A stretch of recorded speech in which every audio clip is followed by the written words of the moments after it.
मित्रांनो, स्वागत आहे तुमचं आपल्या गाईड आपल्या यूट्यूब चॅनलवर।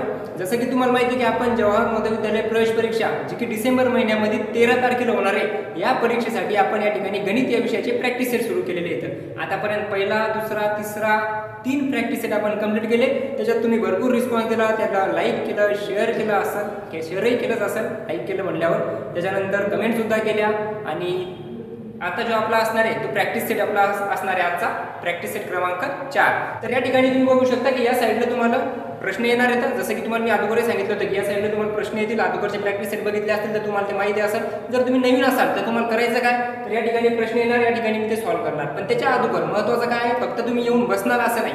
तुम्ही काय करणार, ज्यावेळेस पण तुमच्या समोर प्रश्न येईल तर तो एक्सप्लेन करायच्या अगोदर, म्हणजे त्या प्रश्नाचं उत्तर देण्याच्या अगोदर तुम्ही व्हिडिओला स्टॉप करणार आणि त्या प्रश्नाचं उत्तर काढायचा प्रयत्न करणार। म्हणजे तो प्रश्न तुम्ही सोडून पाहणार। कसा सोडून पाहणार, त्यासाठी तुम्हाला काय करायचं, एक छोटीशी नोटबुक करायची किंवा मग कुठलं एखादं पेज असेल जे तुमच्या नोटबुकचं किंवा पहिलं पेज असेल, शेवटचे पेज असेल, त्याच्यावर तुम्ही प्रॅक्टिस सेट क्रमांक 1, प्रॅक्टिस सेट क्रमांक 2, प्रॅक्टिस सेट क्रमांक 3 असं करत आतापर्यंत आल्या असाल। नसेल आल्या तर आता या ठिकाणी हे प्रॅक्टिस सेट झाल्यानंतर लगेच दुसरा प्रॅक्टिस सेट म्हणजे पहिला, दुसरा आणि तिसरा ते पण तुम्ही बघून घ्या। तुम्हाला करायचं काय, प्रॅक्टिस सेट टाकायचा, प्रॅक्टिस सेट या ठिकाणी 4, त्याच्यात 1, 2, 3, 4 असं करत करत 20 पर्यंत जायचं, कारण 20 प्रश्न या ठिकाणी असणार आहेत। आणि या 20 प्रश्नात पहिल्या प्रश्नाचं उत्तर तुम्ही काढल्याच्या नंतर जर का तुमच्या पहिल्या प्रश्नाचं उत्तर बरोबर आलं असेल तर तुम्ही त्याला बरोबर करणार, दुसऱ्याचं बरोबर आलं तर तुम्ही त्याला बरोबर करणार, असं करत करत जाणार। ज्याच्यात चुकलं त्याला तुम्ही रॉंग करणार आणि शेवटी ज्यावेळेस 20 प्रश्न या ठिकाणी कंप्लीट होतील त्यावेळेस तुम्ही बघणार की 20 या प्रश्नापैकी तुमचे किती बरोबर आले। होऊ शकतं तुमचे 20 पैकी 20 बरोबर येतील आणि तसं जर असेल तर खूपच चांगली गोष्ट आहे। नाहीतर 19 येतील, 18 येतील, 17 येतील, 15 येतील। तुम्ही जर पहिल्या वेळेस बघत असाल तर तुमचे 10, 12 येतील। समजू आपण की 12 प्रश्न आले तर तुम्ही अशा पद्धतीने तुम्हाला 20 पैकी 12 गुण त्या ठिकाणी देणार। यानं काय होणार की तुम्हाला कळलं की आपण किती डेव्हलप करायला, म्हणजे आपण किती सुधारणा करायला। आपण पहिल्या प्रॅक्टिस सेटमध्ये आपल्याला किती गुण मिळाले, दुसऱ्यात किती मिळाले, तिसऱ्यात किती मिळाले, चौथ्यात किती मिळाले, असं करत करत आपले जेवढे काही प्रॅक्टिस सेट होतील परीक्षा येईपर्यंत तोपर्यंत तुम्हाला कळेल की या ठिकाणी तुमचे 20 पैकी 20ही प्रश्न बरोबर यायला लागतील। किती, 20 पैकी 20ही प्रश्न, म्हणजे 20 पैकी 20 प्रश्न जर तुमचे बरोबर आले तर याचा अर्थ तुम्हाला पैकी गुण म्हणजे 25 पैकी 25 गुण त्या ठिकाणी गणित या विषयात मिळणार आहेत। आणि जर का गणित विषयात तुम्ही 25 पैकी 25 गुण मिळवले तर मराठी आणि बुद्धिमत्ता याच्यातही तुमचे कुठेही मार्क जाणार नाही, म्हणजे तुमचे आउट ऑफ मार्क्स या ठिकाणी जवाहर नवोदय विद्यालय प्रवेश परीक्षेमध्ये या ठिकाणी भेटणार आहेत। आणि तसं जर झालं तर तुमचा प्रवेश तर निश्चितच होणार। मग त्या ठिकाणी आता आपण डायरेक्टली काय करू, प्रश्न पाहू। मग आजचे जे प्रश्न असणार आहे ते कसे असणार आहे, जसं की मागच्या प्रॅक्टिस सेट क्रमांक 2 असेल किंवा 3 असेल, याच्यावर काही मुलांनी कमेंट केल्या की काय की नवीन जी पॅटर्न आहे त्या पॅटर्ननुसार प्रश्न घ्यायचे। याच्या अगोदरचा पॅटर्न काय चुकीचा होता का, चुकीचा नव्हता। चुकीचा काय, त्याच्यात काय होतं की ते जे प्रॅक्टिस सेट होते ते प्रिव्हियस इयरचे होते, म्हणजे 2024 मध्ये झालेला असेल, 2023 मध्ये झाले असेल। मग अशा पद्धतीने आपण ते प्रश्न घेतले होते, जशा पद्धतीनं पेपरमध्ये प्रश्न विचारले तेच प्रश्न त्या ठिकाणी तुम्हाला मी या ठिकाणी दिले होते। पण आज आपण काय करणार, प्रिव्हियस इयरचे न घेता आता नवीन या वर्षी जो अभ्यासक्रमात बदल झाला, जे 10 ते 12 टॉपिक तुमचे असणार आहेत त्याच्यावरच आपण या ठिकाणी प्रश्न घेणार आहेत, जे की प्रश्न तुमच्या परीक्षेत 100% म्हणजे तशाच टाईपचे प्रश्न तुम्हाला मिळणार आहेत। तर आता कुठलीही वेळ वाया न घालता आपण डायरेक्टली या प्रॅक्टिस सेट क्रमांक 4 ला सुरुवात करणार आहे।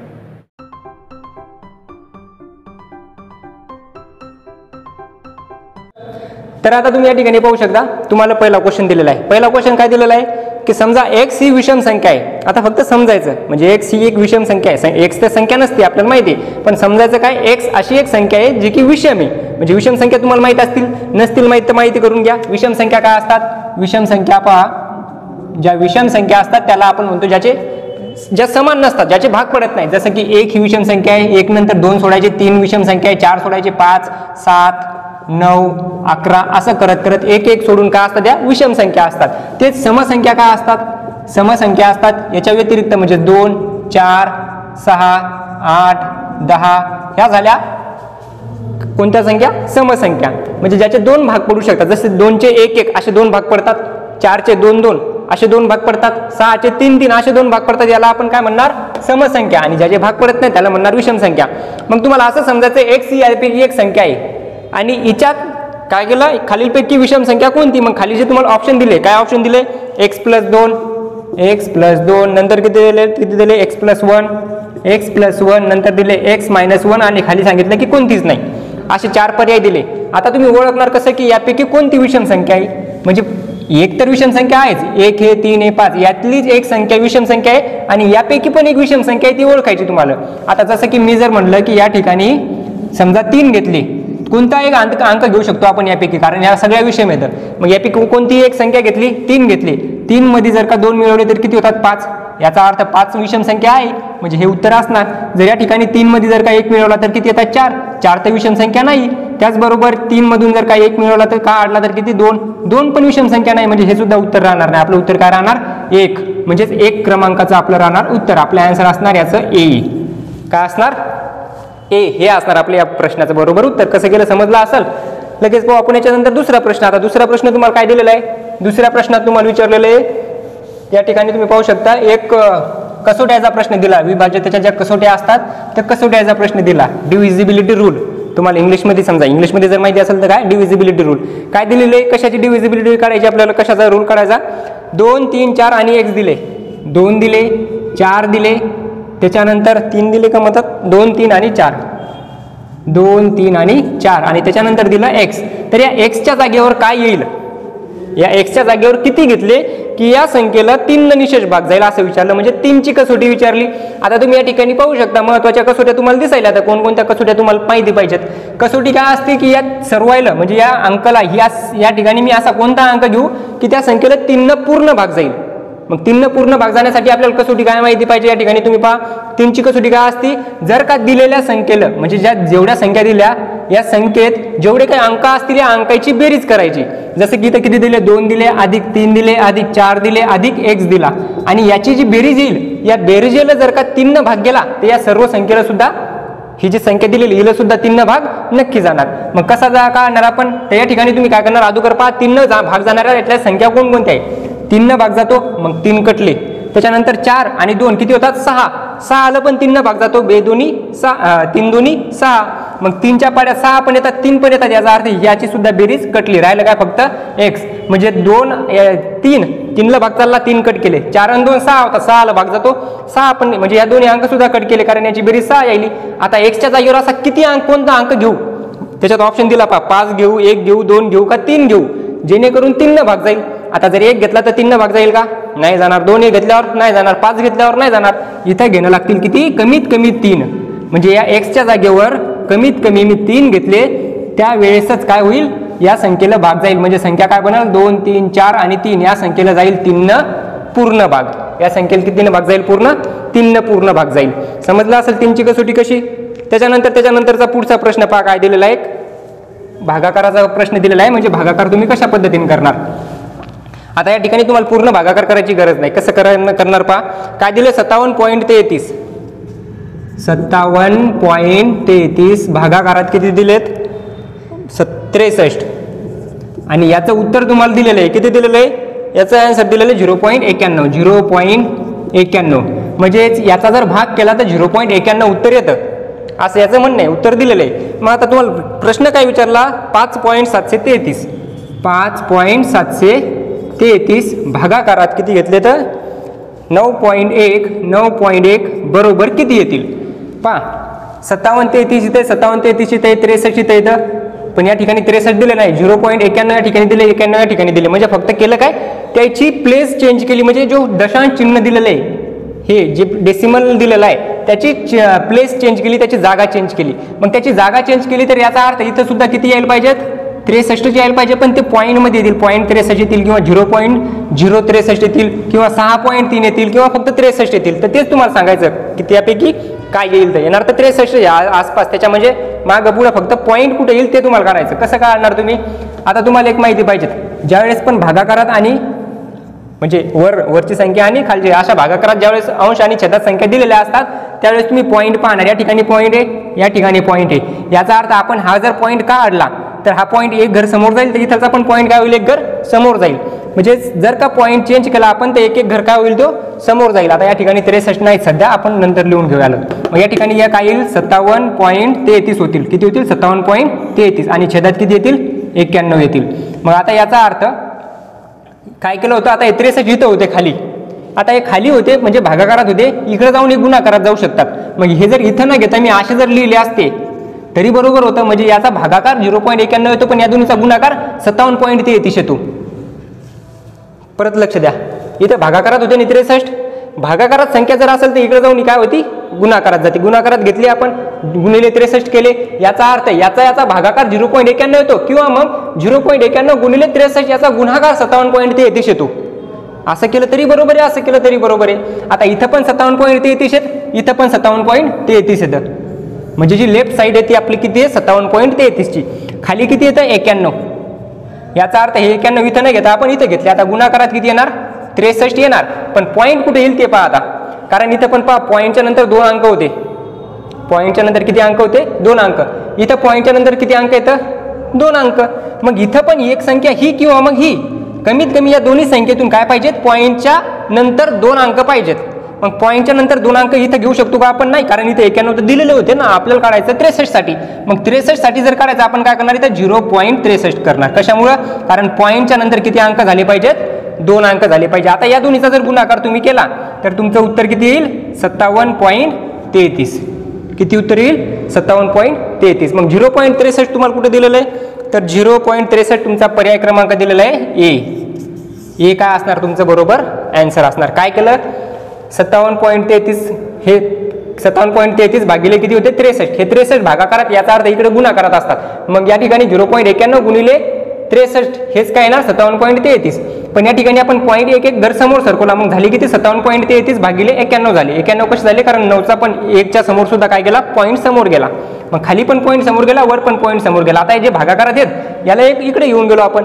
मग याच्यासोबत अशा कोणत्या संख्येचा गुणाकार करू जेणेकरून उत्तर हे येईल. मग मला असाच गुणाकार करावा लागेल ज्याच्या पॉईंटच्या समोर 2 अंक असले पाहिजे. मग इथं तर पॉईंट दिलेला नव्हता. आता 63 कुठून घेतले 63 पहा ना, या इथं 57.33 आहे, इथं 91 आहे, इथं 57.33 होते किंवा 5 7 3 3 अंक कसे होते पहा, इथं आणि इथं अंक सारखे होते, इथं आणि इथं पण अंक सारखे होते. मग हेच 63, हे जे 63 होते हेच राहिले होते, त्यामुळे 63 घेतले आधी. समजलं नसेल तर जरा असं रिवाइंड करा, म्हणजेच मागं करा, व्हिडिओ मागं घ्या, पुन्हा समजून करून पहा. डायरेक्ट गुणाकार किंवा डायरेक्ट भागाकार करायची गरज नसते तुम्हाला या ठिकाणी, फक्त अशा पद्धतीने समजलं पाहिजेत बस. त्याच्यानंतरचा प्रश्न काय दिलेला आहे पहा लगेच. 4 नंबरचा प्रश्न दिला तुम्हाला आणि 4 नंबरच्या प्रश्नात काय विचारलं, रामने आपल्या पगाराच्या 4/5 रक्कम घर खर्चासाठी आणि 1/8 रक्कम प्रवासासाठी खर्च केली, तेव्हा त्याच्याकडे 3600 रुपये शिल्लक राहिले, तर त्याचा पगार किती. पगार काढायचा, त्याचा खर्च झाला आणि त्याचा पगार काढायचा. कसं काढणार तुम्ही, समजा आपण किती घेऊ त्याला 1000 रुपये घेऊ. रामकडे किती होते 1000 रुपये, 100 घेऊ शकतो, 1000 घेऊ आपण, कारण सर्व 1000 मध्ये दिले ना, 36,000 48,000 असं दिले ना. समजा त्याच्याकडे 1000 रुपये होते, किती होते, समजा त्याचा पगार बरोबर 1000 होता. आता जर 1000 रुपये त्याला भेटले असते तर त्यानं काय केलं माहिती असतं, 1000 रुपयापैकी त्याचे 4 रुपये म्हणजे 4/5 एवढा खर्च झाला असता. मग याचा भागाकार करा, 4/5, 5 दोन्ही 10 म्हणजे 200, 4 दोन्ही 8 म्हणजे 800 रुपये त्याचे खर्च झाले असते. 800 रुपये त्याचे खर्च झाले असते.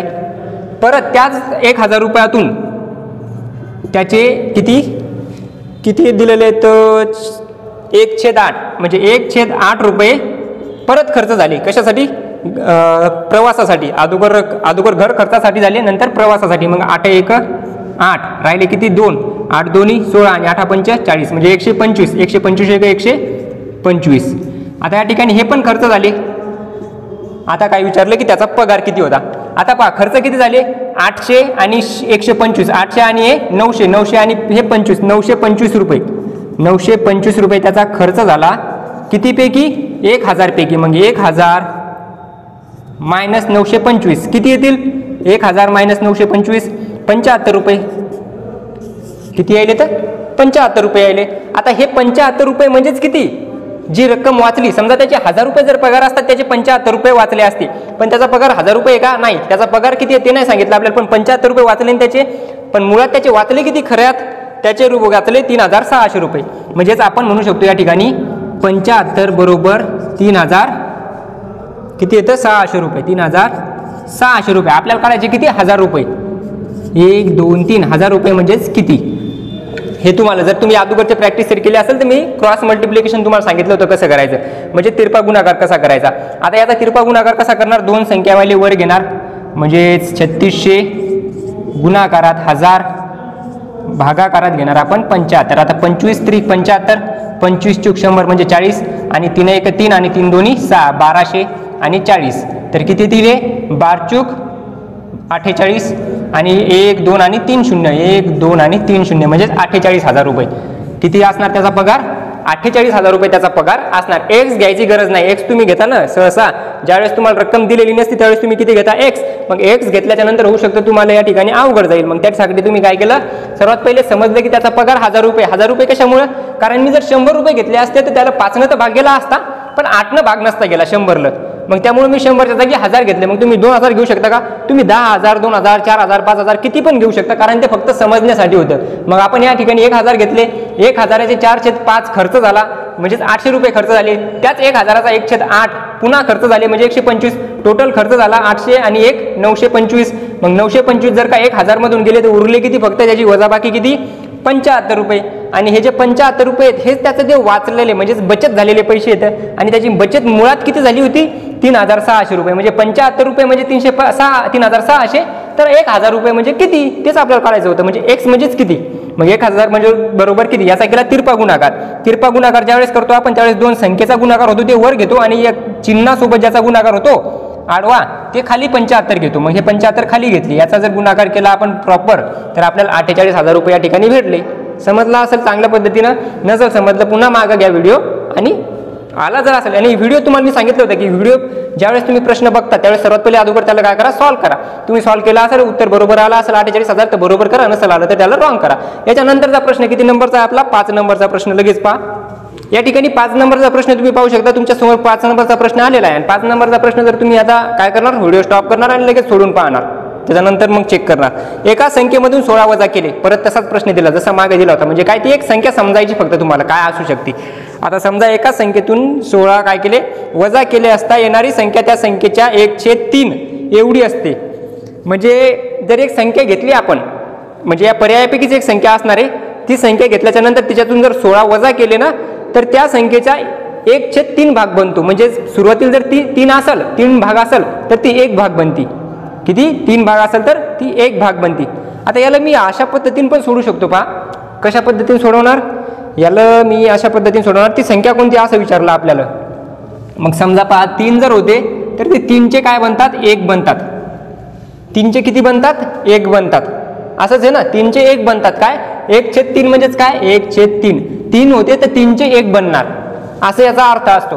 मग आता समजा एखादी संख्या 3 होती तर ती 1 बनणार कधी, ज्या वेळेस त्याच्यातून 16 वजा केले असणार. म्हणजे 3 भाग होती तर 1 भाग होणार. याचा अर्थ याच्यातून किती भाग कमी केले, याच्यातून 2 भाग कमी केले. किती भाग 2 भाग. मग याचा अर्थ 2 भाग म्हणजेच किती असणार 16, कारण तेच कमी केले ना 2 भाग कमी केले. पण मुळात संख्या किती कमी केली, अंक म्हणजे किती क्वांटिटी किती होती कमी करण्याची 16 होती. म्हणजेच 2 भाग म्हणजे 16 असणार. नाही कळालं का, पुन्हा एकदा पहा. 3 भाग होते, 3 भागाचा 1 भाग झाला. हे कशातून कळालं, याच्यातून या अपूर्णांकातून या फ्रॅक्शन मधून 3 भागाचा 1 भाग झाला. याचा अर्थ 2 भाग कमी केले असणार. याच्यातून 2 भाग काढले तरीच 1 भाग राहिला. मग 2 भाग नाही काढले आपण काढले किती 16 काढले. मग 2 भाग म्हणजेच किती 16. मग 2 भाग म्हणजे 16 असेल तर 1 भाग म्हणजे किती 1 भाग म्हणजेच याचे अर्धे. बे 8 बे 1 बे आणि बे 8 16 म्हणजेच किती 8. किंवा असं करू शकता तुम्ही 8 2 16 8. या पहा 1ची दुप्पट केली 2 तर 8ची दुप्पट 16 किंवा 2चे अर्धे 1 तर 16चे अर्धे 8 म्हणजे 1 भाग म्हणजे 8 असणार. पण होते किती मुळात होते किती ती संख्या किती भाग होते टोटल तर ते 3 भाग होते. आता इथे 1 भाग म्हणजे 8 आला, होते 3 भाग. आपल्याला काढायचे किती तेच तर काढायचे. 3 भाग म्हणजे किती पहा 1चे 3 केले म्हणजे 1चा गुणाकार 3 सोबत केला की 3 भाग आले. मग 8चा गुणाकार 3 सोबत करा 8 त्रिक किती येतील 24 येतील. म्हणजे उत्तर काय असणार 24. पर्याय दिलेला आहे तुमचा सी. काय दिलेलं आहे सी दिलेला आहे. एवढ्या सोप्या पद्धतीने याला करू शकतो आपण. काय केलं पहा, कळायला असेल नसेल कळायला व्हिडिओ मागे घ्या, कारण आपला व्हिडिओ मग असा परत जर सांगितलं तर 2 तासाचा होऊन जाईल. मग त्यासाठी तुम्ही काय करा, जर एखादं समजलं नसेल की लगेच मागे घेऊन पाहा. थोडंफार कुठं फास्ट झालं का काही तर ते कमेंटमध्ये सांगा. याच्यानंतरचा प्रश्न काय दिलेला आहे, सोपा प्रश्न दिलेला आहे पहा. तुम्हाला काय विचारलं या ठिकाणी विचारलं 0.4 into 0.4 into 0.4 0.4 into 0.4 into 0.4 upon 0.04 into 0.4 असंच दिलं ना 0.04 4 हां, याचं काढायचं तुम्हाला उत्तर किती येईल तर सोडवायचं याला एकदम सोप्या पद्धतीने. पहा 0 पॉईंट, या ठिकाणी पॉईंट दिसत नसतील, इथं पॉईंट आहे, इथं पॉईंट आहे, या ठिकाणी पॉईंट आहे, या ठिकाणी पॉईंट आहे, या ठिकाणी पॉईंट आहे. थोडासा लाईटचा प्रॉब्लेम आहे, म्हणजे ते लाईट याच्यावर राहिली त्याच्यामुळे होऊ शकतं तुम्हाला थोडंसं अंदाज दिसत असेल तर क्वालिटी वाढून तुम्ही पाहू शकता. काय दिलं पहा या ठिकाणी 0.4 इथं आहे, 0.4 इथं आहे. मग ज्यावेळेस पण भागाकारात संख्या असतात म्हणजे अंश आणि छेदात असतात तर तुम्ही काय करू शकता, वरची संख्या आणि खालची संख्या जर सेम असेल तर त्याला डायरेक्टली कट करू शकता. मग 0.4 हे कटतील, 0.4 हे कटतील. आता राहिलं काय 0.4 आणि खाली राहिलं 0.04. याला मी काय करतो, पॉईंटच्या नंतर 2 अंक आहेत ना इथं पुढं सरकवतो. याला पण 1 अंक आणि 1 अंक म्हणजे किती व्हायले, 1 अंक आणि 1 अंक 2 अंक व्हायले, म्हणजे इथं पण 2 अंक समोर जातो. नाही समजलंय पहा, इथं 4 लिहिले याचा अर्थ हे पॉईंट एक घर पुढे गेला गुणाकारात. 0.4 इथं एक घर पुढे गेला म्हणजे इथं पण 4च राहिले छेदात. आता 0.04 आता इथं किती घरं पुढे गेलो होतो आपण, इथं 1 आणि इथं 1 झाले 2 घरं. मग इथं पण 2 घरं समोर जावं लागेल तर इथं पण किती राहतील, फक्त 4 राहतील. मग हे 4 आणि हे 4 कडले उत्तर राहिलं फक्त खाली एकच 4 आणि एकच 4. आपलं उत्तर कशात दिलेलं, फक्त काटाकाटीचं काम होतं, बाकी काही सोडवायचं काम नव्हतं. 4 किती त्याच्यात दिलेले, पर्याय क्रमांक ए मध्ये दिलेले. हेच असणार तुमचं याचं बरोबर उत्तर. एवढं सोप्या पद्धतीने तुमचं जे आजचा प्रॅक्टिस सेट आहे या ठिकाणी तुम्हाला दिसत असेल, पण असं नाही. याच्या पुढचे प्रश्न अजून काही भारी भारी प्रश्न या ठिकाणी असणार आहेत जे की तुम्हाला विचार करायला लागू शकतात. आणि जर तुम्हाला एकाही प्रश्न जर विचार करायचं काम पडत नसेल तर वा, चांगली गोष्ट आहे. त्याच्यानंतर पहा काय दिलेले 7 नंबरचा प्रश्न, 1 किलोग्राम साखरेचे 5 समान भाग केले. एकदम सोपा प्रश्न परत तुम्हाला या ठिकाणी विचारला. 1 किलोग्राम साखर म्हणजे किती ग्राम, 1 किलोग्राम म्हणजे किती ग्राम. कशामुळे ग्राममध्ये कशामुळे करावं आपण त्याला, कारण तुम्हाला दिलेले 5 समान भाग केले आणि सर्वच्या सर्व प्रत्येक भागाचे वजन किती, तर खाली काही ग्राममध्ये दिलेले आहेत, काही किलोग्राममध्ये दिलेले. आता 1 किलोग्राम म्हणजेच किती, 1000 ग्राम, 1000 ग्राम. आणि भागाकारात आपल्याला करायचे याचे किती भाग करायचे, 5 भाग करायचे. मग किती ग्राम साखर बनत, 5 1 5, 5 2 10 म्हणजे 200 ग्राम. 200 ग्रामचा एक भाग या ठिकाणी बनणार, 200 ग्रामचा. आता 1 किलो, आता किलो आलं तर या ठिकाणी कॅन्सलच होणार. कसं कॅन्सल होणार, आता अगोदरच 1 किलो आहे, फक्त 1 किलो आहे. आता 1 किलोचे 5 भाग करायचे, मग 2 किलोचे भाग होणार आहेत का, नाही होणार ना. मग फक्त 1च किलो आहे तर त्याला आपण ग्राममध्ये करून घेऊ आणि ते ग्राममध्येच उत्तर येईल किती, 200 म्हणजे 200. हे पहा 200 झाले 400, 200 600, 200 800 झाले, 200 1000 झाले 5 भाग. याच्यानंतरचा प्रश्न पहा, याच्यानंतरचा किती 8 नंबरचा प्रश्न तुम्हाला काय दिलेला आहे की एक वस्तू विकल्यानं खरेदीच्या 7/10 पट नफा झाला तर शेकडा नफा किती. म्हणजे नफा आणि खरेदी किंमत याचा काय अर्थ असतो की जर का 7 रुपये नफा झाला कितीवर, 10 रुपये जर खरेदी केले तर, म्हणजे 10 रुपयाची वस्तू जर आणली तर ती अजून 7 म्हणजे 17 रुपयाला विकली, म्हणजे 7 रुपये शिल्लक विकले. मग याला शेकड्यात काढायचं काहीच नाही, शेकडा करायचा आपल्याला तर डायरेक्ट टक्केवारीत काढायचं, 100 गुणणार आपण याला डायरेक्ट. मग 10 10 100 आणि 7 10 70. काय येणार याचं उत्तर, याचं उत्तर येणार 70%. 70% उत्तर तुम्हाला दिलेलं आहे पर्याय क्रमांक बी मध्ये. 70% कशात दिलेले, पर्याय क्रमांक बी मध्ये. फक्त डायरेक्ट शेकड्यात दिलं होतं. तुम्हाला काय सांगितलं होतं, 10 रुपयावर 7 रुपये काय व्हायला, नफा व्हायला. 10 रुपयावर 7 रुपये नफा व्हायला, 100 रुपयावर 70 रुपये नफा व्हायला. म्हणजे 100ची वस्तू 170ला विकल्या झाली. मग 100पेक्षा किती शिल्लक झाले, 170 शिल्लक झाले.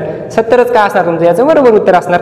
याच्यानंतरचा प्रश्न पहा लगेच 9 नंबरचा प्रश्न तुम्हाला या ठिकाणी विचारलेला आहे. आणि आतापर्यंतचा जेवढे काय आता आपले 8 प्रश्न झाले ना, याच्यात सर्वात अवघड प्रश्न 9 नंबरचा प्रश्न असणार आहे. याचं उत्तर तुम्ही आता काढून दाखवा मला. म्हणजे याचं उत्तर जर तुम्ही काढून दाखवला तर कमेंटमध्ये सांगा की तुम्ही 9 नंबरचं उत्तर तुम्ही स्वतः अगोदर मनात काढला आणि त्याचा आन्सर बरोबर आलं शेवटी म्हणून. काय दिलेलं आहे प्रश्न, 15 मीटर लांब आहे, 4 मीटर रुंद आहे. म्हणजेच एक जमीन आहे अशा पद्धतीची, 15 मीटर त्याची लांबी आहे आणि 4 मीटर त्याची रुंदी आहे. मीटरमध्ये दिलेली आहे. आणि सांगितलं काय की 20-20 सेंटीमीटर आकाराच्या, म्हणजे 20 सेंटीमीटर अशी आणि 20 सेंटीमीटर अशी, अशा आकाराच्या चौकोनी आकाराच्या काय करायच्या, चौरस आकृती आकाराच्या चौरस आकाराच्या तुम्हाला फरशा बसवायच्या जमिनीवर. आणि फरशी बसवण्यासाठी खर्च येतो 48 रुपये आणि एकूण फरशा काय असून एक फरशी 250 रुपयाची असं सांगितलं. म्हणजे फरशी बसवण्यासाठी खर्च येतो किती, 48 रुपये. बसवणारा 48 रुपये घेतो आणि फरशी आणायला गेलं तर किती रुपयाची आहे, 250 रुपयाची, 250 रुपयाची एवढी ती फरशी आहे. मग याला तुम्हाला सॉल्व्ह करायचं तुम्ही कसं करणार, सर्वात पहिले तुम्हाला काय काढावं लागेल, क्षेत्रफळ काढावं लागेल. त्या खोलीचं क्षेत्रफळ किती आहे, क्षेत्रफळ काढल्यानंतर तुम्हाला काय करावं लागेल की ते फरशा किती बसतात ते काढावं लागेल. आणि फरशा बसवल्याच्या नंतर त्याला किती खर्च लागेल एका फरशीला ते गुणावं लागेल. असं करून तुम्ही त्या ठिकाणी उत्तर काढू शकता. काय करणार आपण पहा, 15 मीटर आहेत ना. आता सर्वात पहिले पहा, इथं 20 सेंटीमीटर दिलेले आहे, 20 सेंटीमीटर दिलेले आहे. मग इथं सेंटीमीटर येते, याला पण सेंटीमीटरमध्ये करून घ्यायला लागेल. याला पण काय करावं लागेल, सेंटीमीटर करून घ्यावं लागेल. मग कसं करावं लागेल, ते 15 मीटरलं 15 मीटर म्हणजेच किती असतात, 1500 सेंटीमीटर असतात. आणि 4 मीटर म्हणजेच 400 सेंटीमीटर. बरोबर. हे माप माहिती पाहिजे तुम्हाला. माहिती नसतील तर याच्या अशा पद्धतीचे व्हिडिओ पण मी अगोदर बनवलेले आहेत. ते जुना व्हिडिओ तुम्ही एखादा पाहून घेऊ शकता. कारण आपण प्रॅक्टिस सेट कंप्लीट करायला तर या ठिकाणी डायरेक्ट आपण फक्त प्रश्न पाहणार आहेत. आता हे 400 सेंटीमीटर आहे, म्हणजे 1 मीटर म्हणजेच किती, 100 सेंटीमीटर असतो. मग 15 म्हणजेच 1500, 4 म्हणजे 400. आता 20 काय करणार या ठिकाणी पहा, 1500 गुणिले 400 हे झाले याचं क्षेत्रफळ, भागिले याचं क्षेत्रफळ काय राहील, 20 गुणिले 20 हे झालं याचं क्षेत्रफळ. याचा करणार आपण भागाकार आणि गुणाकार. आणि असं केल्यावर आपल्याला काय भेटेल की एकूण फरशा किती बसणार. पहा, 1 0 आणि 2 0 कटले, त्याच्यानंतर 1 0 आणि 2 0 कटले, बेदोनी किती होतात 4, आणि हे बेदोनी 4 आणि 4 कटले, म्हणजे हे पहा बेदोनी 4 आणि हे 2 आणि हे 2 कटले. असं पण करू शकता तुम्ही. काय केलं, हे 2 बेदोनी 4 झाले आणि हे 2 आणि हे 2 कट झाले. मग राहिले किती, फक्त 1500 फरशा. 1500 फरशा बसणार. किती फरशा बसणार, 1500 फरशा बसणार. आता फरशा नाही विचारला तुम्हाला विचारला खर्च. ह्या झाल्या 1500 फरशा. खर्च किती येईल, एक फरशी बसवायला लागायले 48 रुपये. तर या ठिकाणी खर्च तुम्हाला दिलेला आहे, खर्च दिलेला आहे 48 रुपये तर बसवायला लागायले, आणि 250 रुपये त्या ठिकाणी त्या फरशीलाच लागायले. फरशी आणायला खर्च लागायला 250 रुपये आणि बसायला लागायले 48 रुपये. मग या ठिकाणी हे 250 आणि 48 होतात 98, म्हणजे 298 येणार या ठिकाणी है ना. 0 8 8 त्याच्यानंतर 5 आणि 4 9 आणि 2 2 298 रुपये एकूण खर्च लागणार.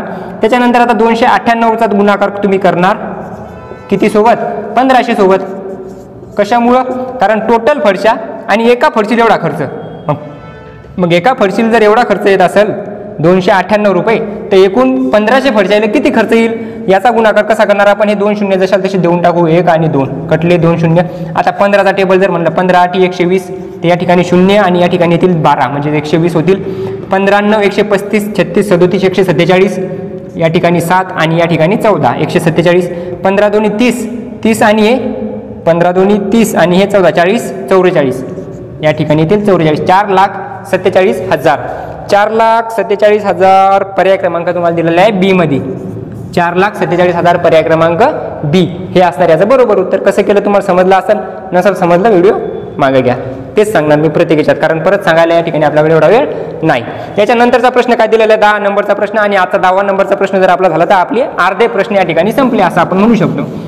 10 नंबरचा प्रश्न तुम्हाला काय दिलेला आहे, 90 किलोमीटर प्रति तास वेगाने जाणारी एक रेल्वे 20 सेकंदात किती अंतर पार करेल. एक सोपा प्रश्न आहे, फक्त तुम्हाला एक गोष्ट या ठिकाणी शिकायची आणि माहिती पण पाहिजे. ती काय माहिती पाहिजे तुम्हाला, एक संख्या माहिती ठेवायची 5/18 किंवा मग 18/5. बस यालाच उलटं करायचं.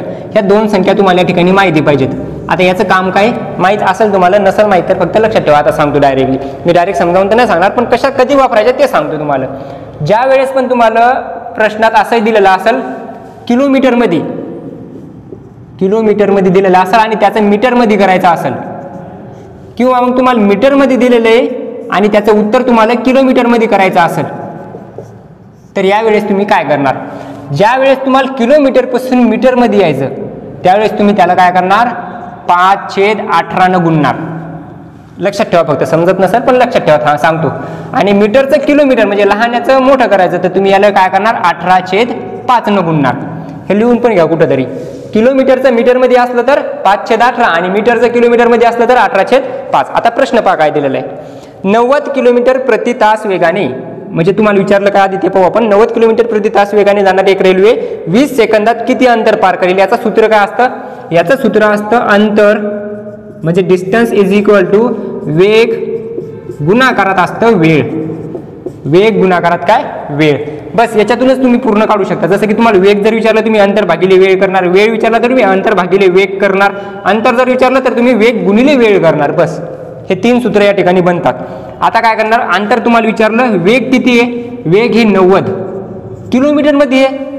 आता काम पडणार आपल्याला याचं कशात आहे, किलोमीटरमध्ये. आणि आपल्याला काय विचारलं, वेगाने जाणारी रेल्वे 20 सेकंदात 20 सेकंद दिलेले समोर आहे ना, म्हणजेच किलोमीटर प्रति तासचं मीटर प्रति सेकंद असं जर करायला सांगितलं आणि मीटर प्रति सेकंदचं किलोमीटर प्रति तास असं जर करायला सांगितलं तर काय करणार हे सांगितलं तुम्हाला मी. मग या ठिकाणी आपल्याला काय वापरावं लागेल, पहिलं वापरावं लागेल, कारण काय दिलेलं आहे किलोमीटरमध्ये दिलेलं आहे. मग या 90ला आपण गुणणार कितीनं, याला गुणणार आपण 5/18 आणि गुणिले वेळ किती आहे 20 सेकंद, वेळ किती आहे 20 सेकंद. अशा पद्धतीने याला करणार. आणि हे जर तुम्हाला मीटरमध्ये दिलं असतं तर काय केलं असतं तुम्ही 18/5 गुणाकार घेतला असता. ती संख्या घेणंच लागते त्या ठिकाणी. मग कशामुळे घेणं लागते, काय घेणं लागते हे तुम्ही ते टॉपिक शिकवता वेळेस जे असतं टॉपिक ज्यावेळेस तुम्ही शिकले असाल त्यावेळेस करावं लागतं ते. आणि माहीत नसेल तर फक्त लक्षात ठेवा. हे एवढं जरी लक्षात राहिलं तुमच्या तर बस याच्यातूनच तुम्ही प्रॉब्लेम सॉल्व्ह करू शकता. तर 18×5 = 90, 5×5 = 25 आणि 25 दोन्ही 50, म्हणजेच 50 आणि 0 0 500. किती अंतर असणार ते टोटल 500 मीटर एवढं अंतर असणार. मीटर का, कारण तेच तर आपण केलं ना किलोमीटरचं मीटरमध्ये, मग मीटरमध्येच उत्तर येईल. मग 500 मीटर तुम्हाला कुठं दिलेलं आहे, 500 मीटर दिलेलं आहे पर्याय क्रमांक सी मध्ये. 500 मीटर कुठे दिलं, पर्याय क्रमांक सी मध्ये. समजला असेल प्रश्न, समजला असेल तर 10 प्रश्नापैकी तुमचे किती प्रश्न आतापर्यंत बरोबर आले ते आधी सांगा आणि त्याच्यानंतर आता पाहू आपण 11 नंबरचा प्रश्न. आता 11 नंबरचा प्रश्न या ठिकाणी तुम्हाला काय दिला, अशा पद्धतीचे प्रश्न ज्यावेळेस तुमच्या समोर येतात. प्रॅक्टिस सेटचं महत्त्व काय असतं, प्रॅक्टिस सेटमध्ये तुम्ही फक्त प्रश्न सोडवत नाहीत तर प्रत्येक क्वेश्चनमध्ये तुम्ही नवीन नवीन कन्सेप्ट शिकत असता. जे तुम्हाला येत नाही ना ते या ठिकाणी तुम्ही शिकत असता प्रॅक्टिस सेटमध्ये. आणि तुम्हाला ते काय येत नाही, आता भरपूर तुमचा अभ्यास झालेला असतो पण कधी कधी काय होतं की तुमचा परीक्षेत तुम्हाला गुण येत नाहीत पण तुम्हाला असं वाटतं की आपण पूर्ण शिकलो. मग तुमचं कुठं चुकायला, नेमकं तुमचा कोणता भाग कुमकुवत आहे म्हणजेच कमी तुम्हाला समजलेला नाही अशा पद्धतीचं आहे, किंवा ज्याची माहिती तुम्हाला नाही ते कसं कळणार, ज्यावेळेस तुम्ही प्रश्न सोडवणार. मग या ठिकाणी तुम्हाला असा प्रश्न दिलेला आहे, काय दिलेला आहे पहा याच्यात, 65/57 65/57 दिलेलं आहे. आणि नंतर दिलेलं आहे व्यस्त, म्हणजे याचा गुणाकार व्यस्त. आता याचा गुणाकार व्यस्त म्हणजे किती, याचा गुणाकार व्यस्त म्हणजेच याचं उलट म्हणजे 57/65. गुणाकार व्यस्त म्हणजे त्याचा रेसिप्रोकल आणि गुणाकार व्यस्त असतो त्याचा उलटा. म्हणजे असं जर असेल तर तुम्ही त्याला असं करणार आणि असं जर असेल तर तुम्ही याला असं करणार, उलट करणार म्हणजे त्याचा रेसिप्रोकल घेणार. त्याच्यानंतर सांगितलं 76/91 76 आणि 91 याचा पण तुम्हाला गुणाकार व्यस्त करायचा म्हणजे येणार 91 आणि या ठिकाणी येणार 76. दोन्ही ठिकाणी गुणाकार व्यस्त केला म्हणजे उलट केलं. त्याच्यानंतर काय सांगितलं, गुणाकार व्यस्त संख्येत गुणल्यास आलेल्या गुणाकाराची बेरीज व्यस्त संख्या कोणती, बेरीज व्यस्त संख्या कोणती. आता याचा काय करायचा, आपल्याला गुणाकार करायचा दोन्हीचा, या दोन्हीला गुणायचं म्हणजे याला आणि याला या दोन्हीला आपल्याला गुणायचं. मग 57/65 गुणिले 91/76. आता एवढ्याला संख्या दिल्या याचा अर्थ कुठेतरी भाग जाणार, याला किती ना भाग जाऊ शकतो. तुम्हाला जर टेबल पाठ असतील 15-20 पर्यंत टेबल पाठ पाहिजेत असतात आणि ते असतीलच तुमचे सहसा मुलाच्या. आता 5व्या वर्गात 20 पर्यंत टेबल मुलं करायले तर, आणि तुम्ही जर 9वी परीक्षा करत असाल तर तुमचे 30 पर्यंत टेबल असू शकतात पाठ. आणि किती येतं तेही सांगा आम्हाला कमेंटमध्ये. तर या ठिकाणी 91 सुद्धा 13च्या टेबलमध्ये येतात आणि 65 सुद्धा 13च्या टेबलमध्ये येतात. आता मी डायरेक्ट 65 भाग नाही देऊ शकत, मग 13 भाग देतो. 13×5 = 65 आणि 13×7 = 91 गेला भाग. आता या ठिकाणी दोन्ही संख्या जर पाहिल्या तुम्ही 57 आणि 76 तर याला किती ना भाग जाईल, तर 9×7 = 9 19 19×3 = 57. मग 19 ने जर भाग दिला तर 19×3 = 57 आणि 19×4 = 76 बरोबर आहे. म्हणजे 19 ने या ठिकाणी पण भाग गेला आणि या ठिकाणी पण भाग दिला. आता काय करणार आपण, 3×7 = 21 आणि 5×4 = 20. आता हे झालं याचं प्लसमध्ये उत्तर आलं, सगळं काही प्लसमध्ये आलं, 21 आणि 20 हे प्लसमध्ये आलं. पण याचा पण गुणाकार व्यस्त करायला सांगितलं ना आपल्याला, परत बेरीज व्यस्त म्हणजे हे जे आलं याचे आता प्लसमध्ये उत्तर आलं म्हणजे बेरीजेत उत्तर आलं, याचा व्यस्त करायचं म्हणजे याचा सुद्धा रेसिप्रोकल काढायचा. मग याचा रेसिप्रोकल किती येईल, याला परत उलट करा, 20/21 हे असणार याचं बरोबर आन्सर. 20/21 कशात दिलेलं आहे, पहिलाच पर्याय तुम्हाला काय दिलेलं आहे, 21/20 आलेल्या गुणाकाराची बेरीज व्यस्त संख्या कोणती, तर याचे काय येईल उत्तर, प्लस सी ऑप्शन येईल याच्यात बरोबर दिलेलं आहे. सी मध्ये काय दिलेलं आहे याचं करेक्ट आन्सर दिलेलं आहे, काय येईल +20/21. याच्यानंतरचा प्रश्न पहा, 12 नंबरचा प्रश्न तुम्हाला दिलेला आहे आणि 12 नंबरचा प्रश्न परत सोपा दिलेला आहे. आता ज्यावेळेस पण तुम्ही एक्झामला जासाल त्यावेळेस तुम्ही बघसाल जास्तीत जास्त तुम्हाला त्या ठिकाणी 2 प्रश्न असे असणार आहेत ज्याच्यात तुम्हाला विचार करावा लागेल, म्हणजे जे की अवघड असू शकतात. 2च प्रश्न जास्तीत जास्त, त्याच्यापेक्षा जास्त तुम्हाला अवघड प्रश्न त्या ठिकाणी बघायला मिळणार नाही. बाकीचे सगळे प्रश्न असेच असणार आहेत एकदम सोप्या लेवलचे. आता एक प्रश्न आपला अवघड झाला, होऊ शकता अजून एखादा प्रश्न किंवा प्रॅक्टिस सेटमध्ये होऊ शकते 1 किंवा 2 प्रश्न अजून अवघड येतील. आता याच्यात तुम्हाला काय दिलं पहा, 0.5454 बेरीज करायची, 0.5454 बेरीज द्यायची म्हणल्यावर आपण डायरेक्ट एका खाली एक लिहून घेणार याला. तुम्ही आडवी सुद्धा बेरीज करू शकता, पण याच्यात सोपी जाईल आपल्याला उभी. मग 0.54 0.54 आणि 54 त्याच्यानंतर 0.54 अशा पद्धतीने 3 संख्या दिलेल्या आहेत.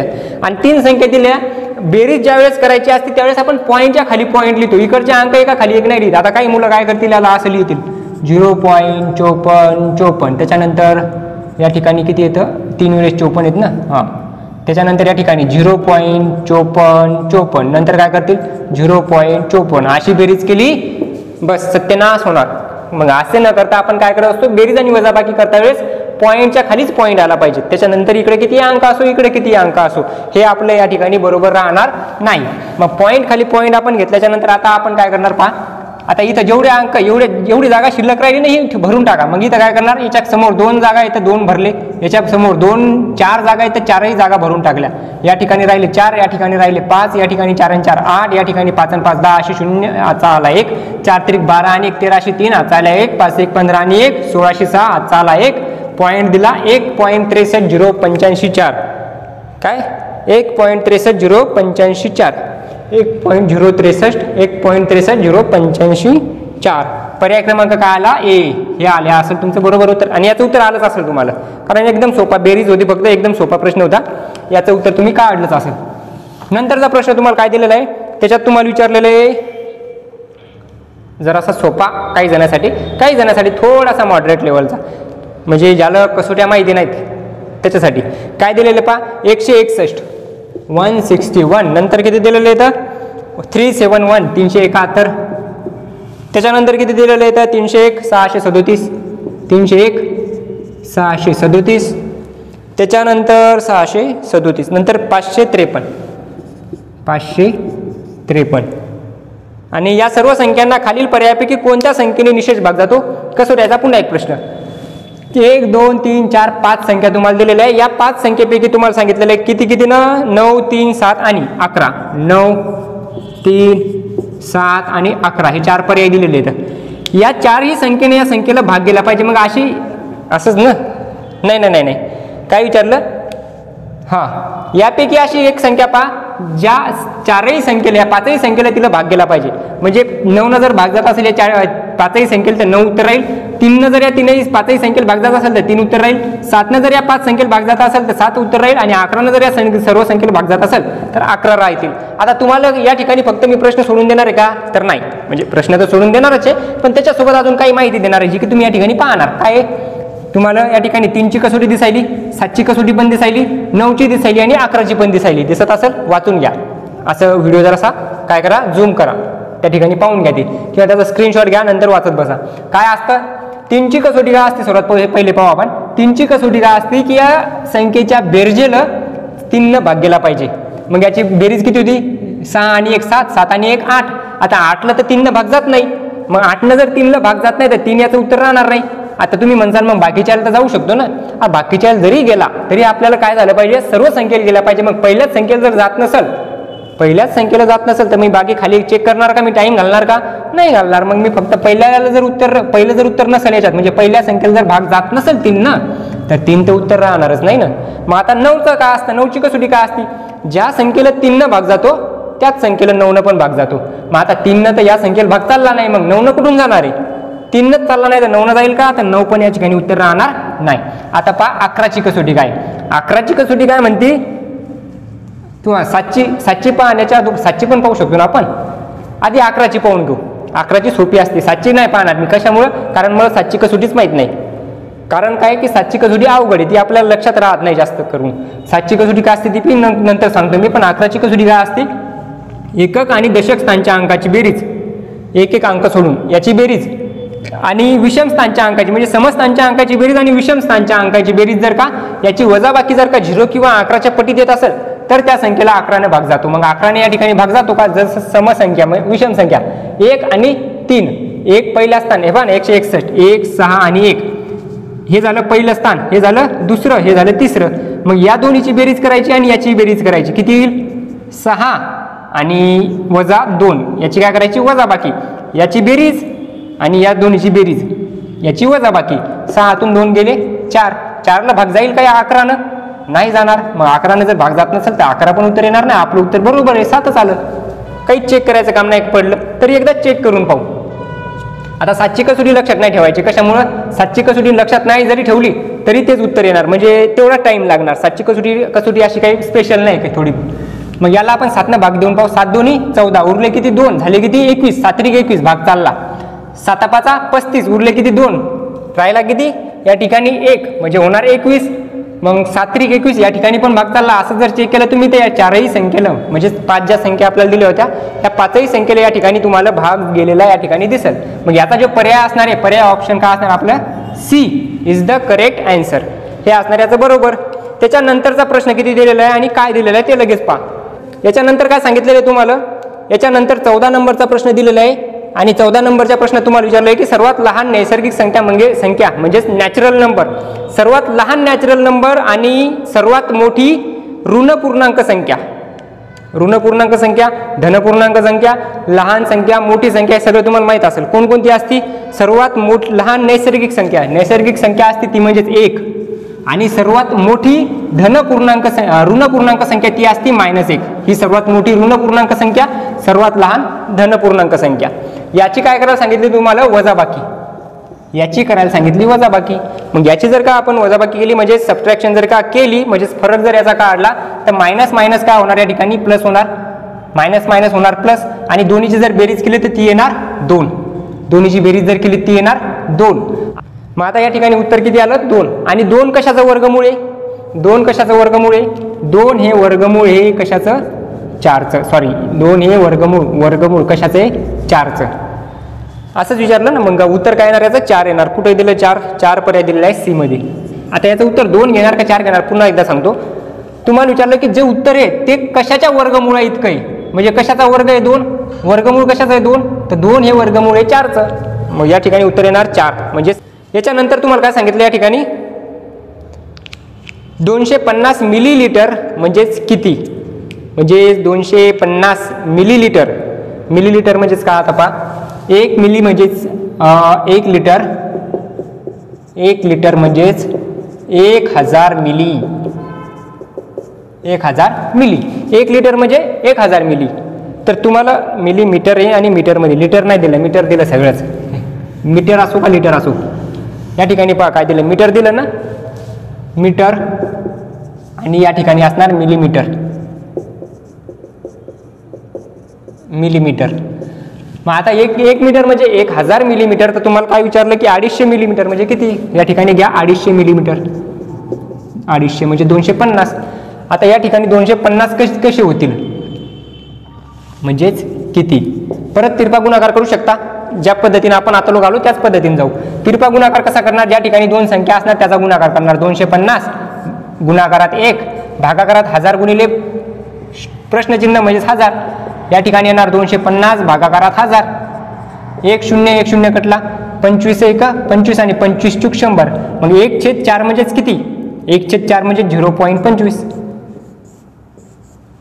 किती? 0.25. नाही करायला भाग देऊन पहा ना. 1/4 म्हणजेच किती?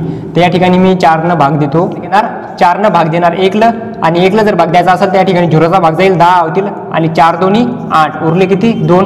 पॉईंट दिलेला आहे 0 होतील, आणि 4 25 म्हणजेच 0.25. हे असणार याचं बरोबर उत्तर. 0.25 तुम्हाला कशात दिलेलं आहे? पर्याय क्रमांक दिलेला आहे डी मध्ये.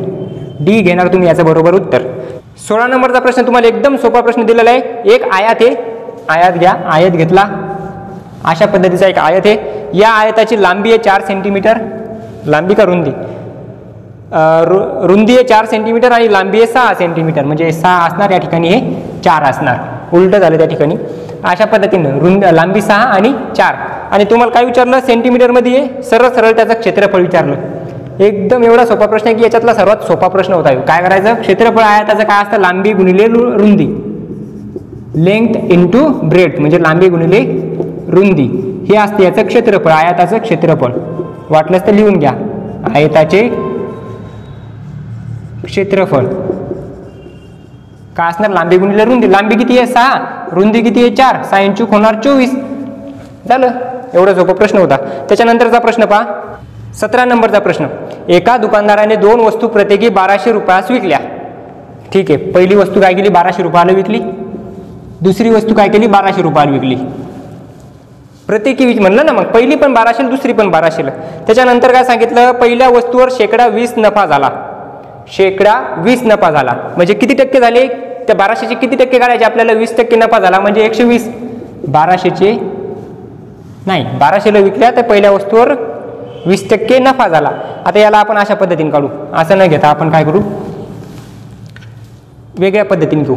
पहिले जे 1200 तुम्हाला दिलेले आहेत, हे पहिले 1200 म्हणजेच किती असणार, नफा झालेला आहे 20% म्हणजे 120% असणार. आणि दुसरे जे 1200 दिलेले आहेत, हे 1200 20%, या 1200ला विकल्याच्या नंतर 20% काय झाला, तोटा झाला. म्हणजे हे 1200 म्हणजेच किती असणार, 80% असणार. या ठिकाणी 1200ला विकली, 20% नफा झाला म्हणजे टोटल किती टक्के असतात, 100%. मग 20% नफा म्हणजे 120 होतील. आणि इथं 100च्या पैकी 20% तोटा म्हणजे कमी, मग 20 परत कमी गेले 100 मधून, तर इथं किती राहतील, 80 राहतील. आता काय सांगितलं, दुसऱ्या वस्तूवर 20% तोटा झाला तर व्यवहारात त्याला 100% नफा किंवा 100% तोटा किती झाला ते सांगायचं. बरोबर आहे. या ठिकाणी 1200 120 होते आणि 1200 80 होते. ही संख्या किती होती ते काढून टाकू आपण. 100% बरोबर किती, इथं पण तसंच करावं लागेल. 100% बरोबर किती, तिरपा गुणाकार केला, 100 गुणिले 1200 भागाकारात 120. तसंच इकडं 1200 गुणाकारात 100 भागाकारात 80. 1 शून्य कटला या ठिकाणी, तर या ठिकाणी 1 शून्य कटला. 4 त्रिक 12, तर या ठिकाणी पण 4 त्रिक 12 आणि 30, 3 10 30 आणि 10 1 1 2 आणि 3. म्हणजे या ठिकाणी ती जी किंमत असणार ती किती असणार, 1000. किती असणार, 1000 रुपयाची वस्तू असणार. या ठिकाणी काढून घ्या. 1 शून्य कटला, 1 शून्य कटला. 8 1 8 8 8 1 8 आणि 8 आणि 4 12 होतात म्हणजे 8 5 40, 15 1 15. या ठिकाणी ती वस्तू 1500ची असणार. आता पहा, इथं त्यांना 1000 रुपयाला आणलेली वस्तू 1200ला विकली म्हणजे 200 रुपये शिल्लक मिळाले. इथे त्यांना 1500ची वस्तू 1200ला विकली म्हणजे 300 रुपये कमी विकले. मग टोटल किती झाले, तर या ठिकाणी 12 आणि 12 2400 रुपये होते. 12 आणि 12 2400 रुपयात त्याने विकली. पण मुळात त्यानं आणली किती होते, हे 1000 हे 1500, 2500 रुपयाला. किती, 2500 रुपयाला आणली होती. मग 2500 रुपयाची वस्तू 2400 रुपयाला विकली म्हणजे त्याला 100 रुपये काय मिळाला, घाटा. म्हणजेच काय, तोटा. या ठिकाणी तोटा होणार. कशामुळं, अरे सॉरी, किती, 2500 रुपयाला. हे 1500 रुपयाला वस्तू आणली होती आधी, इकडची वस्तू 1000 रुपयाला आणली होती. आता 1000 आणि हे 1500 किती झाले, हे 1000 आणि हे 1500 हे झाले 2500. म्हणजे 2500 रुपयाची काय झाली, त्याची खरेदी काय झाली होती, खरेदी. पण त्याने विकली केवढ्याला, 1200 रुपयाला दोन्ही वस्तू विकून टाकल्या. मग 12 आणि 12 किती झाले, 2400 रुपये झाली त्याची विक्री. आता 2400 रुपये विक्री, 2500 रुपये खरेदी, म्हणजे त्याला 100 रुपये काय झालेला असणार आहे, तोटा झालेला असणार. त्याच्या खिशातून 100 रुपये शिल्लक गेलेले असणार आहे. आता 100 रुपये तोटा झाला किती रुपयावर, 2500 रुपयावर. कारण हे 1500 आणि हे 1000, 2500 रुपये आणले ना, म्हणजे 2500 रुपयाला वस्तू आणल्या होत्या ना. मग कितीवर झाला त्याला तोटा, 2500वर तोटा झाला. 2500 भागिले 100 गुणिले या ठिकाणी 100 काढणार 100. 1 2 शून्य कटला, 1 2 शून्य कटला. 25 चूक 100 म्हणजे 4%. काय येणार उत्तर, 25 चूक 100 म्हणजे 4%. 4% तुम्हाला दिलं का, या ठिकाणी काय झाला, तोटा. म्हणजे सी पर्याय राहणार तुमचा. तोटा झाला सी म्हणजेच 4% तोटा, 100. याच्यानंतरचा प्रश्न पहा. समजला असेल, नसेल समजलं व्हिडिओ मागे घ्या थोडासा. या ठिकाणी जर असं वाटत तर तुम्हाला की हे काय केलं हे काय केलं असं समजत नसेल, एकदा मागे घेऊन पहा व्हिडिओ. 17 प्रश्न झाले आतापर्यंत. आता पहा 18 नंबरचा. काय दिला 18 नंबरचा, 30% नफा घेऊन काही पुस्तकं विकल्यास 39 रुपये नफा होतो. तर पुस्तकाची खरेदी किंमत. अवघड वाटत असेल पण एकदम सोपा प्रश्न आहे. काय व्हायला, 30% नफा घेतला समजा आणि मला 30% नफा घेऊन जर मी हे पेन विकले, तुम्हाला म्हणले 30% नफा म्हणजे मी आणले 100 रुपयाला, 130 रुपयात 3 पेन घेऊन टाका. म्हणजे मी किती नफा घ्यायलो, 30% नफा घ्यायलो. मग 30% नफा घेतला तर मला शिल्लक किती रुपये उरले, मला उरले 39 रुपये. याचा अर्थ 30% म्हणजेच 39 येतं. 30% म्हणजेच 39 येतं. 30% म्हणजे 39 येतं. आपल्याला किती काढायचे, 100%. मग घ्या 100% बरोबर किती झाला, आला तिरपा गुणाकार. तिरपा गुणाकार शिकला असाल तर एकदम सोपं आहे. पहा, जिथं 2 संख्या येतात म्हणजे इथं 100 येतं, इथे 39 आहे. याचा गुणाकार आपण अगोदर करणार वर, म्हणजे 100 गुणाकारात 39. आणि जिथं प्रश्नचिन्ह येतं ते संख्या घेणार खाली. प्रश्नचिन्ह घेत नाही आपण, 30च घेतो.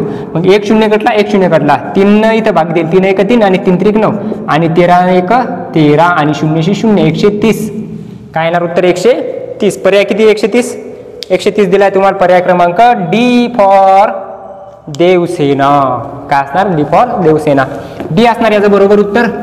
त्याच्यानंतरचा पहा पुढचा प्रश्न. याच्यात या ठिकाणी तुम्हाला काय विचारलं पहा, 8 किलोमीटर प्रति तास वेगाने जाणाऱ्या चोराचा पाठलाग 10 किलोमीटर प्रति तास या वेगाने एक पोलीस करत आहे. जर त्या दोघांमध्ये 100 मीटर एवढा अंतर असेल तर पोलीस त्या चोराला किती वेळात पकडेल? पोलीस त्या चोराला किती वेळात पकडेल? समजा या ठिकाणी चोर आहे आणि या ठिकाणी पोलीस नाही, या ठिकाणी पोलीस आहे आणि या ठिकाणी चोर आहे आणि या दोघांच्या मध्ये 100 मीटर अंतर आहे. किती मीटर अंतर आहे? 100 मीटर. आता जर का या पोलिसाला या चोराला पकडायचा असेल तर अंतर तर अगोदरच आहे ना. आता जेवढा चोर पळायला तेवढा जर पोलीस पळाला तर पकडायला जाणार का? नाही जाणार. मग या पोलिसाला काय करावं लागेल? चोरापेक्षा थोडासा त्याचा स्पीड जास्त ठेवावा लागेल, तेच तो पकडल. मग याचा स्पीड किती आहे? 10 किलोमीटर प्रति तास, 10 किलोमीटर पर आवर. याचा चोराचा किती आहे? 8 किलोमीटर प्रति तास, 8 किलोमीटर पर आवर. म्हणजे याचा 2 किलोमीटरनं स्पीड जास्त आहे. मग आपण तेच काढणार. या दोन्हीत फरक कितीचा आहे? 2 किलोमीटरचा. 2 किलोमीटर प्रति तास. आता 100 मीटर म्हणजे किती? आता 100 मीटर म्हणजे 0.1 किलोमीटर, 0.1 किमी. 100 मीटर म्हणजे किती? 0.1 किलोमीटर. कारण 100 100 100 असं 10 वेळेस केल्याच्या नंतर म्हणजे 1000 मीटर म्हणजेच काय असतं? 1 किलोमीटर. पण इथं 100 मीटर आहे आणि इथं खाली किलोमीटर आहे. मग आपण यालाच किलोमीटर मध्ये करून घेतलं. मग 0.1 किलोमीटरला आपण काय करणार? भागिले 2 करणार आणि 2 केल्याच्या नंतर याचं जर आपण उत्तर काढलं तर काय उत्तर येईल? याचं उत्तर येईल या ठिकाणी 1/20. कसं केलं? याचा पॉईंट 1 गरपुढं सरकवला, 1 झाला. याचा पॉईंट 1 गरपुढं सरकू शकत नाही ना आपण, मग 20 झाले. मग या ठिकाणी 1 0 दिला, मग या ठिकाणी 1/20 होतील. याला आपण करणार गुणिले 60, कारण मिनिट करायचं ना आपल्याला, मग मिनिटात करायचं म्हणल्यावर गुणिले 60. मग 1 0 1 0 कटला आणि 2×6 म्हणजे 3 मिनिट असणार याचं बरोबर उत्तर. का असणार? 3 मिनिट. काय केलं? परत एकदा सांगतो. पोलीस या ठिकाणी आहे, चोर या ठिकाणी आहे, दोघांच्या मध्ये 100 मीटर अंतर आहे. 10 किलोमीटर प्रति तास घंट्यानं पळाला आणि 8 किलोमीटर प्रति घंट्यानं म्हणजे प्रति तास 8 किलोमीटर एवढ्या तासाने चोर पळाला. याचा अर्थ पोलिसाचा स्पीड जास्त आहे. किती जास्त आहे? 2 किलोमीटर प्रति तास. आता अंतर आहे 100 मीटर आणि 100 मीटरचं अंतर तेवढंच असणार. पण आपण म्हणू शकतो की आता या पण 0 वर आहे, हा पण 0 वर आहे, पण अंतर 100 किलोमीटर आहे आणि दोघांत फरक 2 किलोमीटरचा आहे. मग याचा अर्थ हे 100 मीटर अंतरच 2 किलोमीटर प्रति तास या स्पीडनं कव्हर करायचं. मग असं करायचं असेल तर या 100 मीटरला आपण काय लिहिलं? म्हणजे या ठिकाणी 1 किलोमीटर म्हणजेच 1000 मीटर असतं. 1000 मीटर. मग या ठिकाणी तुम्हाला किती दिलेले? 100 मीटर. 100 मीटर. आता 1 2 3 0 होते, इथं 2च होते. याचा अर्थ इथे 1 कमी झाला तर इथं 0.1च येईल ना किलोमीटर मध्ये. मग याला आपण 0.1 किलोमीटर लिहिलं, भागाकारात 2 लिहिलेले, कारण 2 किलोमीटर प्रति तास हेच काय होता? त्याचा ॲव्हरेज स्पीड होता. रिलेटिव्ह स्पीड त्याला आपण म्हणतो. काय म्हणतो इंग्लिशमध्ये? Relative speed. मग 0.1ला 2 भाग दिला तर आपलं उत्तर काय आलं? 1/20. 1/20 कुठून आलं? हेच पॉईंट मी 1 पुढं सरकवला आणि इथं पुढं सरकवला म्हणजे इथं 20 होतील ना. मग इथं 20 झाले. 1/20. 1/20ला आपण 60 गुणलं. कशामुळं? कारण या ठिकाणी तासात दिलं होतं, आपल्याला करायचं होतं मिनिटात. मग गुणिले 60 केलं, याचा अर्थ या आपण काय भेटेल? मिनिटामध्ये उत्तर भेटेल. मग 2×6 म्हणजेच 3 मिनिट काय असणार? याचं बरोबर उत्तर असणार. याच्यानंतरचा प्रश्न तुम्हाला काय दिलेला आहे? तर या ठिकाणी 19 प्रश्न आपले झालेले आहेत आणि 20 नंबरचा प्रश्न असणार आहे तुमचा या ठिकाणी होमवर्कचा. याचा आन्सर जर तुम्हाला येत असेल, म्हणजे येत नसेल तरी ट्राय करा आणि ते कमेंटमध्ये नक्की सांगा. ते बरोबर आहे का नाही तर ते मी या ठिकाणी तुम्हाला कमेंटमध्ये नक्कीच सांगेल. तर भेटूया पुन्हा एका नवीन व्हिडिओमध्ये. तोपर्यंत जय हिंद, जय महाराष्ट्र.